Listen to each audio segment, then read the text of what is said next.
Hello and welcome to another edition of the Irish Angle on Jump to It. This week I'm joined as usual by Emma Nagle and Johnny Ward, and we're going to look at some of the different things going on in Irish racing and racing in general.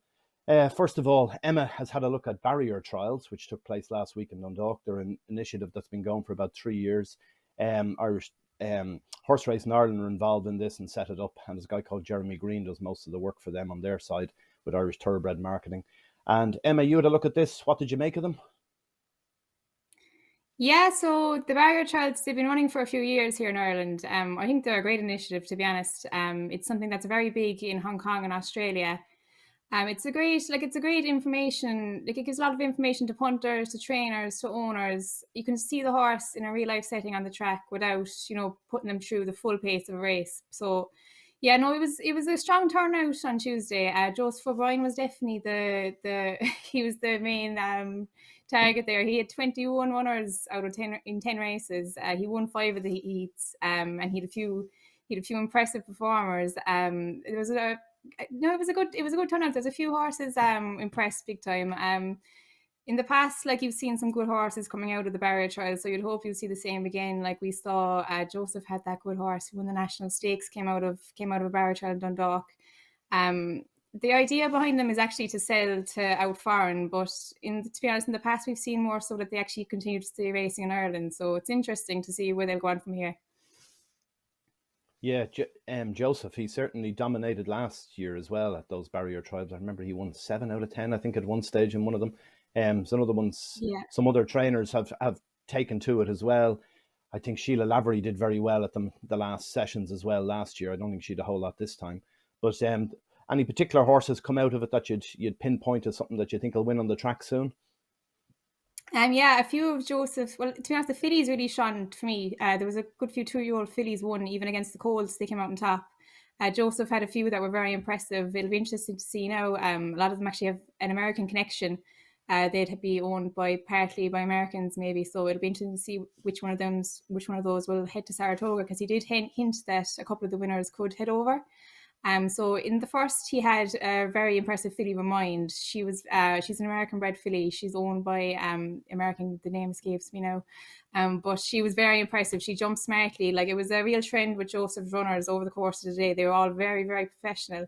They knew their jobs very well, and they just got the job done. So she was one who will be interesting going forward. She holds an entry in the Ballyhane Stakes in a couple of weeks' time. So it'll be interesting to see how she gets on there if she shows up. Actually, in behind her, there was another filly of Joseph's, Victoria Calon. I think I'm saying that right. But she really caught the eye, because she missed the break by about 10 lengths, and she really eased herself into the race and came home flying in third place without being asked much. So she'll definitely be one for the tracker as well. Moving away from Joseph's, maybe Gavin Cromwell had a very impressive 2-year-old filly as well, Queen Maeve. She's owned by the Syndicates Racing Club, I think that's what they're called. But she's actually holds an entry in Leopardstown on Thursday. She was very, very impressive last Tuesday. And Gavin Cromwell wouldn't really be known for 2-year-old winners on the flat, but he has sent out 5 of them in the last 5 years. I think that might be right. And I wouldn't be surprised if she was the 6th, because she really, really did it well. She quickened away from the field. She broke well. She set a nice pace, and she was just very professional. So I'm looking forward to seeing her on Thursday. That's great stuff. One of the things with this, we haven't actually got them on the site yet, but we will this week. We'll have all the results of those barrier trials included in 2-year-old form, which is very helpful. For the last couple of years, no other site has done that. Racing Post, Timeform, none of them carry any details around the barrier trials, so they're very helpful if you're studying form for 2-year-old races in particular, with newcomers, that you can see the ones who've won. The bookies they just don't take it into account at all. And I know it can be frustrating if you have information on one of them horses and you can't get on overnight or whatever, but if you can get sort of money on, sometimes you might get like 33s in a horse that should be 2-1, for example. Yeah, absolutely. I've seen that in the last couple of years. Yeah, go ahead. A lot of the horses who actually were running, and maybe they all didn't win, but a few of the winners are entered. I know Joseph had another 3-year-old filly. She's entered tomorrow in Dundalk. So it'd be interesting to see what kind of price she is, whether they take it into consideration into her pricing. But she was very impressive as well. She kind of quickened away from them, very professional again. So I'm not sure. There's no prices up at the moment, but it'll be interesting to see how she gets on now tomorrow. How professional are they relative to a race, we'll say? Oh, they're one the same as a race, really. There isn't official weights, but they're all kind of asked to carry, I think, over 9 stone 5, so it should be equal enough, really. They all jump from the stalls. It's all timed. It's like it's professional. Like, I mean, the jockeys don't want to use the sticks. They don't ask them too much, but they get them. They learn a bit. They keep going. It's a great experience for them, I'd say, going forward. Like, you think that nearly all of them will improve a lot coming out of them. I think that when you say Gavin's horse, well, you look at Quick Susie, like, and you look at he would love to have more success with flat horses, and I think what's interesting, well, Vinny, is that it is such a seller's market in some respects, these 2-year-olds, that if you want them to be sort of fairly sharp on debut, this is such a massive help. And obviously, the barrier trial isn't recorded in the form, but you see there, like on your nominal debut, you're actually finishing second, and it looks great. Yeah, no, it's worked really well for them the last couple of years. As Emma said there already, the idea behind these in every other country is that these horses would be sold and generally sold unraced was the idea, that we'd sell them to Hong Kong or whatever was the idea behind initiating this program. But it hasn't worked out that way. The Irish have found a different angle to it, and it turns out it's just a prep. It's a schooling race for going to the track proper. And we've seen some really good results of this. A lot of these horses that have won or run well there go onto the track proper, whether it be Dundalk or the main tracks at Leopardstown, Curragh, or wherever it is, and they win lots of races. So it's well worth studying this, going through it, and seeing what the horses are. So it's an interesting thing. I was saying to Emma before we came on air that it's an awful pity we don't have the same information about schooling bumpers, which the amount of times you see some horse turns up at an Irish race meeting and hacks up, and then the trainer says afterwards, oh yeah, it won really well in the schooling bumper in Thurles last week. You'd love to have that information at hand, which we currently don't, which is a bit of a pity. Yeah, and Yeah, the 2-year-old, the kind of the 2-year-old battle this year is fascinating as well, because Aidan has been so sharp with his 2-year-old. He's been, his strike rate's been so good. He was obviously well represented in Royal Ascot and did well. He's had like a lot of horses sort of by more flashy, speedier stallions, and I think we saw Shartash winning at the Curragh as well. I think it's been a very interesting division in Ireland, and that whole barrier trial thing kind of really adds to it. But it's fascinating. I mean, and it's amazing looking at the maidens every couple of days. Like, the standard of maidens in Ireland, and this is not just Leopardstown and the Curragh. Like, you'll have the maiden, the Pretty Gorgeous one at Bellewstown. He Joseph won that with a horse this year, and Gerline's had a horse very strongly fancied. So the depth of these maidens is staggering in Ireland, really. A lot of the horses are very sharp as well, because they are sort of for sale, and it's fascinating to watch. Yeah, the Aidan one has definitely been a change this season. He's had a lot of winners in the first half of the season, which normally, I remember one of the bookmakers telling me years ago, a guy David Hyland on track was saying that these horses are bred for 1.5 miles. So when they're coming out as a 2-year-old over 5 furlongs, they're a lay every time, in his opinion. But Davey likes to lay a whole horses. lot of money out of that. Yeah, oh yeah, that was his business. But you could see where he was coming from. Something's bred to do something different at a different time in their life. So why would you be thinking they'd win a 5 furlong maiden as a 2-year-old in the early season? But having said that, Joseph has won a lot of them. Aidan has won a lot of them this year, more so than I'd say he has done in previous years, certainly in the first half of the season. So there has been a bit of a change there. And it's, the flat is very competitive at the moment. There's no doubt about it. That at that end of it, this is something as well that you see years ago. The top flat trainers only ran horses at the top tracks. Now they run everywhere because it's so good. They're looking to get an opportunity to win a maiden. So you could bump into a good win in Cork and Goran, in Sligo, anywhere basically at this stage. I think one of the reasons Aidan is doing well as well, he doesn't seem to have any Warfront horses anymore, and I'd say he was completely fed up with them, and now he would have a lot of no-name nevers, kind of Sayuni, Deep Impact, Dubawi even, and like, I always think it's strange bookmakers pricing Aidan's Galileos up short for some out, because they don't win. Invariably they don't win. If they win, they're probably very good. I mean, even these Derby horses this year didn't even win as 2-year-olds, a couple of them like Stone Age. So I think that the fact that the Warfront thing seems to have basically expired is massively to his benefit. It's definitely one of my sort of punting strategies would be basically lay any Warfront that's a short price, and it does tend to pay off. Joseph even had one run at Limerick the other day that was well beaten at evens, and I think that's part of the reason. And that whole dynamic of Aidan, we'll talk about Joseph's progress in due course, but Aidan's dominance is going to change, I think, because the Galileo influence is going to wane.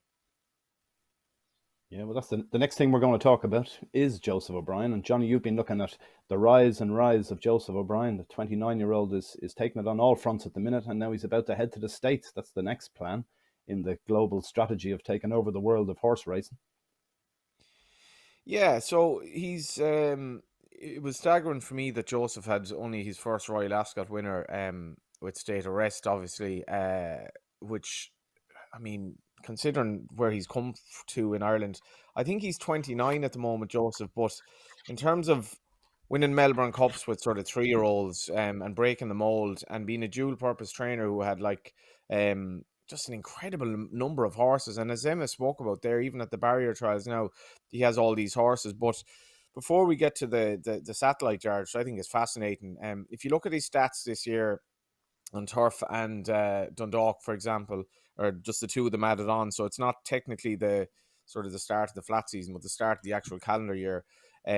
Individual runners, he's had 151 individual runners, and the nearest anyone has to that is Jessica Harrington with 111.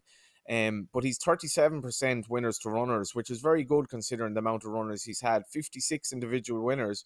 And next to that is Aidan O'Brien with 37.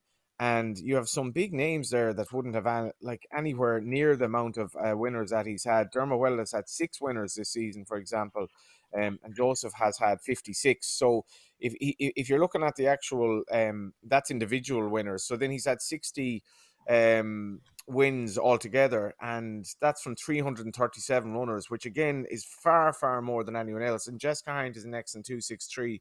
And in terms of actual winners, he's ahead of Aidan O'Brien. I suppose it's dictated by prize money, and he's second in the table. Then he's actually not that far off Aidan. Three trainers have over $1 million. One of them is Ger Lyons, and they're the other two. Now Ger Lyons has a relationship with one of the owners I'm going to talk about here. And this is Peter Brandt. So the likes of Dr. Zemf those horses. So I looked into this Peter Brandt character, who's a fascinating individual. He's the type of guy that would do well for one of your blogs, Vinny. He's married to Stephanie Seymour, who's an ex-model, and was in, I think, November Rain, the music video to that.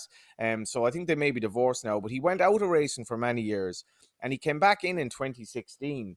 And he's involved in the likes of Sotsas, who obviously, so he has a Coolmore connection, has got back into racing, and he's one of these owners that Joseph has that presumably is encouraging him to build a satellite yard in Saratoga. Now, I've been to Saratoga. I think there are 3 tracks in New York: Belmont, Aqueduct, Saratoga. Aqueduct is kind of the dregs track where you've run of the mill racing during the winter. We obviously know Belmont, where they race over the weekend, but Saratoga is upstate New York, and they have a summer festival there, which I think starts around now, and it goes on for like 6 weeks, and it's a big kind of part of their summer season. A really, really popular race meeting. And Joseph has decided now to have, I was talking this morning, he said at the moment he's 3 horses gone over there.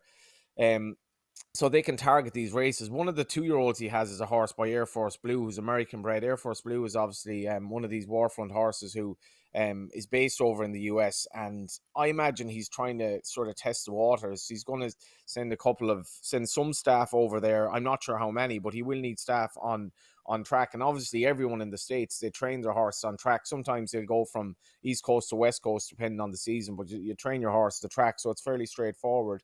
And he did run. He's had a very good record in the States. I think his love affair probably goes back to winning on St. Nicholas Abbey. He's a jockey over there. He's obviously done well in the States himself.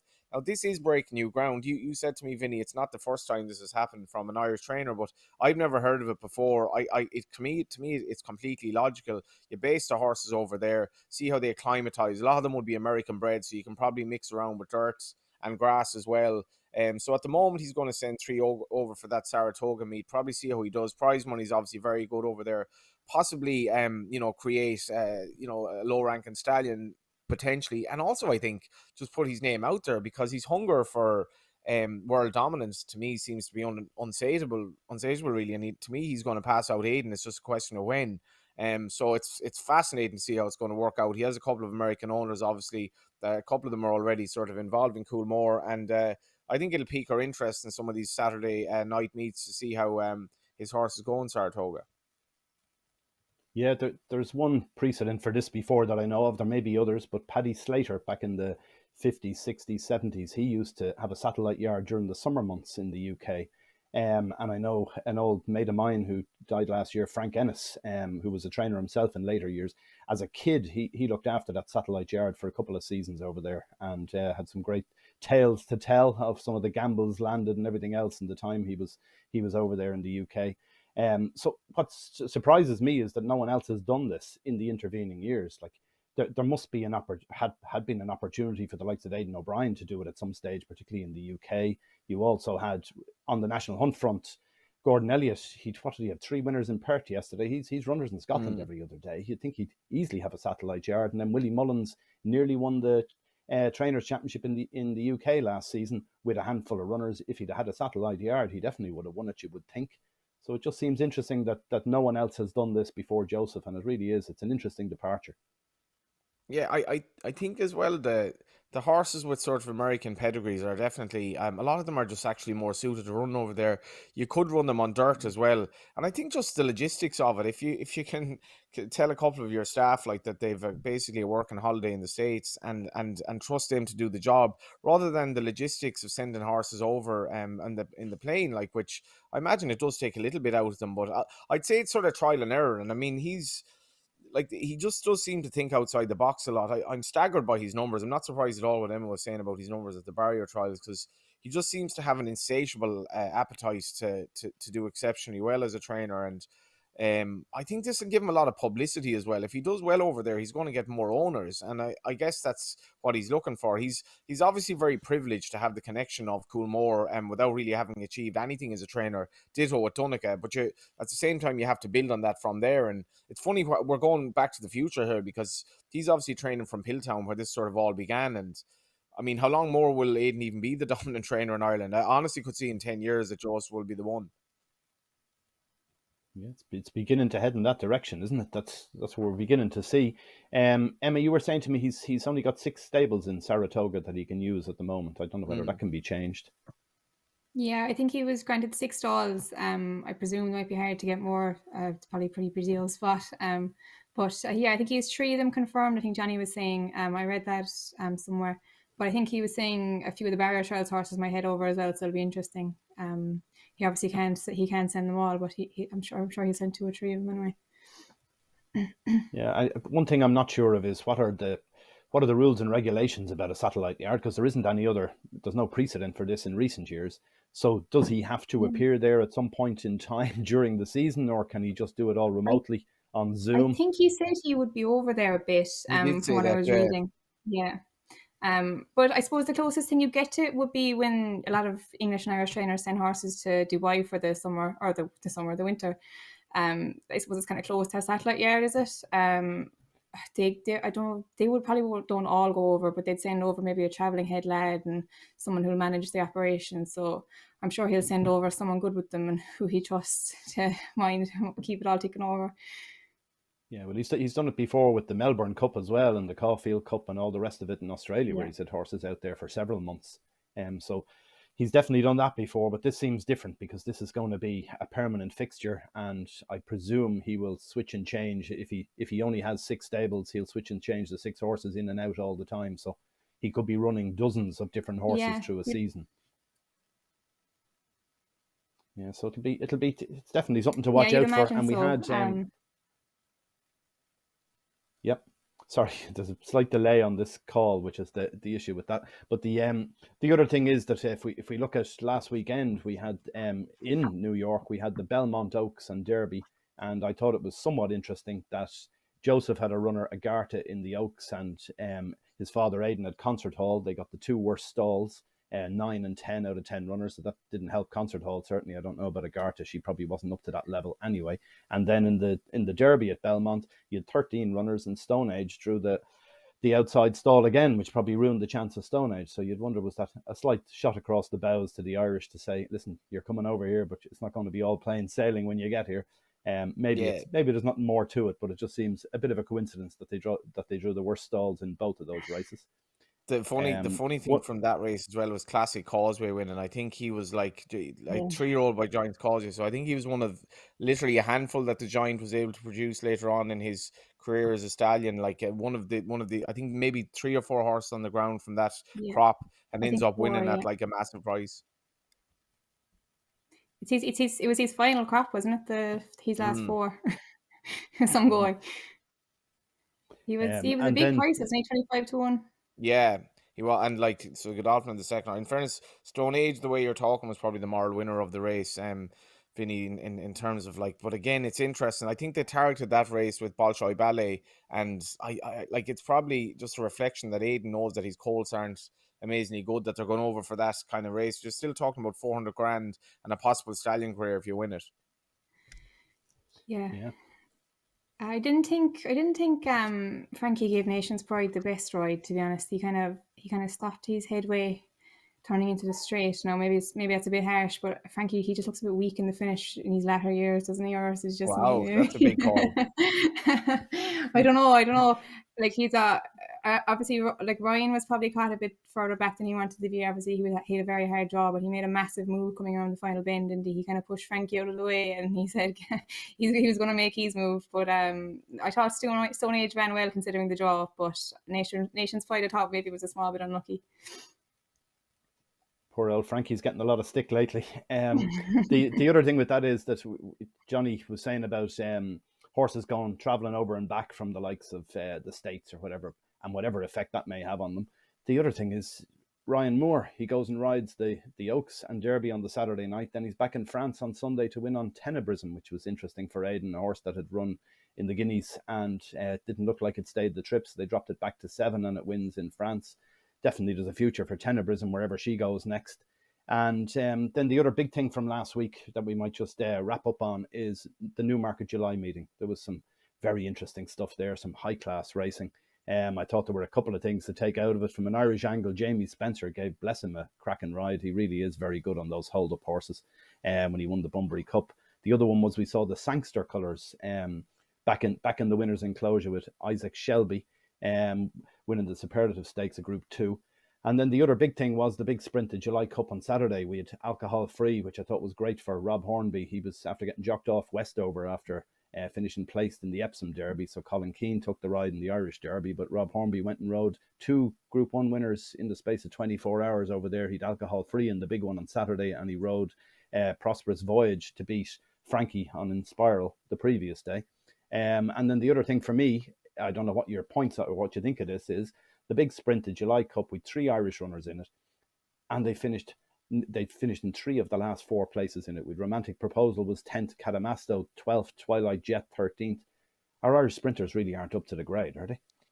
No, and probably not just the sprinters, like because Aidan has. I mean, it's interesting. He won that race in France with Tenebrism because he just does not have just doesn't really have the colts at the moment. And in terms of our sprinting division, I think Irish sprinting seems to go through spurts where we have good horses. A lot of the time we just don't have anything, and this was pretty grim. I mean, 28s, 33s, and 16s they were sent off, Vinny. So we just didn't have anything remotely good enough to run in the race, and that'll be interesting for the breed as well going forward, because obviously Coolmore is dying for a fast stallion to mix with these Galileo mares, and Aidan just doesn't have. He's had a dry run, didn't have anything in the big race the week before as well, the Coral Eclipse. He didn't have a colt in the Irish Derby, obviously. Didn't have a proper colt here. He had Colin Mosso, and that's where he's at the moment. Yeah, it's definitely been a change. All right, now we've never really been great on the sprinters. Eddie Lynham has had a few down the years, and Aidan's had 1 or 2 good ones. But overall, we're not really known for our sprinters. The UK tended to be where they were all housed. Now we've got Australia is obviously taking part in those big races as well now in the UK, and we know the Americans are very good with their sprinters too. So the way that this whole global thing is going, the world is becoming a smaller place. It's certainly something that we're starting to see more international competition. Royal Ascot, as we talked about in a previous show, was amazing to see all of that. And you'd wonder where it'll be in 10 years' time. And you'd like to think we'll have some Irish sprinters that'll be a part of it when those big races do come along. Yeah, a lot of it is kind of random as well. Like we've a lot of horses like Aussie stallions coming over here, and we will fall on something. It is the kind of the randomness of it, but like a lot of these very good sprinters, they don't necessarily make good stallions either. So they can be just a kind of a flash in the pan as well. The likes of Slade Power comes to mind, and the sprinting it seems to be in Ireland that you might happen on one rather than it happens like properly organically. It's never been really our thing, I suppose. Send them all to Eddie Lynam, I'd say. Yeah. He had these soul power and Slade power. He was kind of carrying the flag there for a while, wasn't he? Yeah, and Romantic but Proposal yeah, is no back number either on her day, but she just Yeah. didn't perform on Saturday. Yeah, I suppose it's a breed in And- Ireland. We're kind of more known for the middle distance, really, aren't we? I know it's kind of changing. Everyone's mad for speed now, but we haven't really seen it yet on the track. But we'll see how. Yeah, true. Anyway, we'll wrap it up there more or less. Just looking at this week, we've got Killarney is on their July festival, so that should be good racing during the week. And then we've got the Oaks takes place in the Curragh on Saturday, so it's a pretty good racing week for Irish racing this week. There hasn't been a whole lot for the last couple of weeks, so it'll be nice to see. We'll talk about that next Monday. Emma, Johnny, listen, thanks for joining us, and thanks to you for watching, and hopefully you'll be back again to see us next week.